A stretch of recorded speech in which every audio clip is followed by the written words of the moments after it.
He was only a child, his shoes worn thin, his voice trembling with hunger.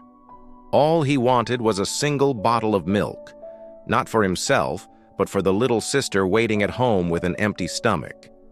But when he dared to ask, the world didn't see an innocent boy.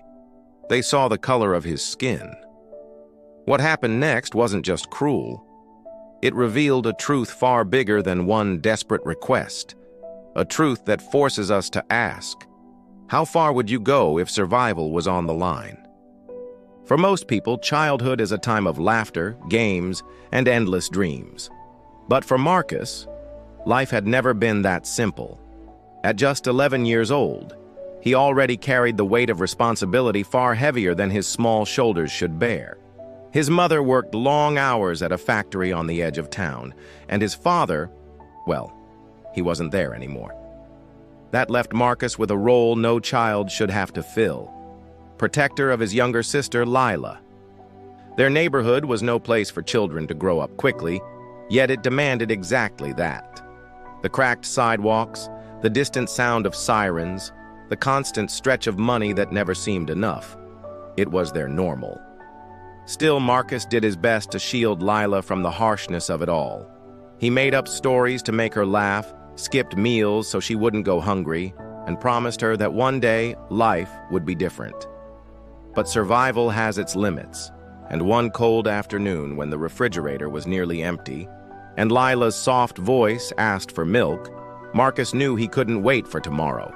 He had to do something today, something that would bring him face to face with a world that saw him not as a boy in need, but as something else entirely. Marcus clutched the few coins he had gathered, his small fist tight around them, as if letting go would mean surrender. The corner store wasn't far, but to him, it felt like walking into another world. He'd passed it many times before, staring at the shelves through the window, imagining what it would be like to simply pick something, anything, without fear of being watched. But this time, he wasn't just passing by. He was going in. The bell above the door jingled as he stepped inside. The fluorescent lights flickered harshly, casting long shadows on the linoleum floor. Marcus tried to walk with confidence, but his patched clothes and nervous eyes betrayed him. He headed straight for the dairy section, reaching for a single carton of milk, the only thing he had promised his sister. That's when he felt it. Eyes on him. Heavy, suspicious, unwelcoming. The store clerk, a tall man with folded arms, never looked away. Each step Marcus took seemed to echo louder than it should, the weight of judgment pressing down on him. By the time he reached the counter, his heart was hammering so hard he could barely breathe. He placed the milk and the coins on the counter. His voice cracked as he said, "This should be enough." But the clerk didn't even glance at the money. Instead, his eyes narrowed and his lips curled in a sneer. "Where'd you steal that from, boy?" the man said loudly, his words slicing through the air like a blade. Heads turned. Customers who had barely noticed him before now stared as if he were already guilty. Marcus froze, the humiliation burning through his chest. I didn't steal it. It's mine. I just want the milk." His voice trembled, but he forced the words out, clutching the edge of the counter as though it might keep him standing. The clerk leaned closer, his voice dripping with venom. "Kids like you don't pay. You take, and I'm not about to let you walk out of here without learning a lesson." Before Marcus could respond, the man snatched the carton back and swept the coins into his own pocket. The boy's stomach dropped. Around him, whispers rippled. Mistrustful, cruel, dismissive. No one stepped in. Not one adult challenged the man's accusation. Desperate, Marcus's eyes darted toward the door, and that's when he saw him. A man in an expensive suit, polished shoes gleaming under the harsh lights. A millionaire, though Marcus didn't know his name, only his presence. The man watched silently, his expression unreadable. In that moment, Marcus had a choice: swallow his shame and walk away empty-handed, or plead for his sister, for survival, for a shred of dignity.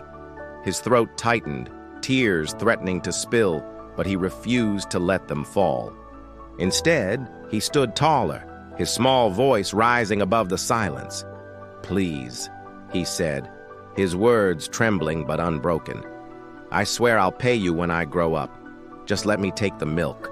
For my sister." The store seemed to freeze. Every eye locked on him, the weight of judgment and possibility hanging in the air. What would happen next would change everything. For a moment, the store was silent.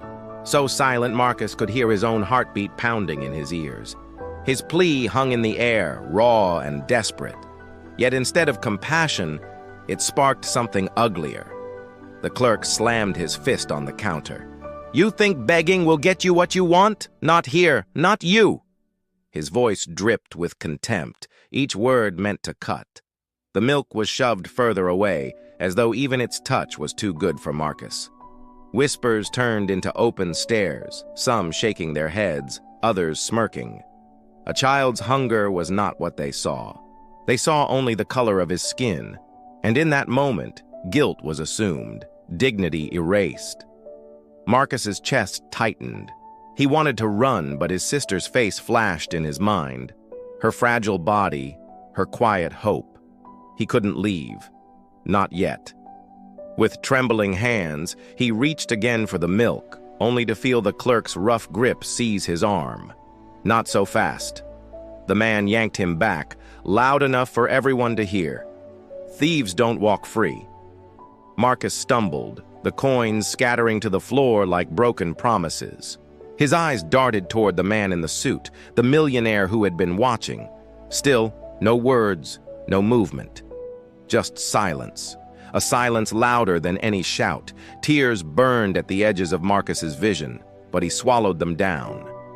This wasn't just about milk anymore. It was about being seen, being heard, being treated as human. With his small frame shaking, he lifted his chin, voice cracking yet defiant. "I'm not a thief, I'm a brother, and I won't stop asking until someone listens." The store erupted with tension, anger, disbelief, and an uneasy stillness. In that fragile pause, the next move would decide everything. The silence broke not with kindness, but with indifference. The clerk shoved Marcus aside, tossing the milk back onto the shelf as if to erase the boy's presence altogether. His coins still lay scattered on the floor, ignored by everyone who had witnessed the moment. Everyone, except the man in the suit. Finally, he stepped forward. Not to defend Marcus, not to challenge the injustice, but simply to pay for his own groceries. He walked past the boy without a glance, polished shoes clicking against the tiles, his wealth towering over a child's desperation. The message was clear. Marcus's hunger, his plea, his dignity, none of it mattered here. When Marcus stumbled home empty-handed, Lila's disappointed eyes pierced deeper than any insult.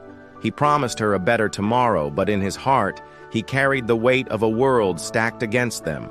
That night, a piece of his innocence was gone. And yet, Marcus's words still linger. "I'm not a thief, I'm a brother." They echo far beyond that store, because his story is not just his own. It's the story of countless children forced to beg for what should be basic, of families judged by the color of their skin before the truth of their need is ever seen. This is the reality racism creates. A world where survival is questioned, dignity denied, and humanity overlooked. So we must ask ourselves, how many more children like Marcus will be humiliated before we decide enough is enough? How many more sisters will go to bed hungry because of prejudice, not poverty? The choice is ours, to stay silent like the millionaire, or to finally speak, listen, and act. Because stories like Marcus's are still happening today. The question is, will we change them?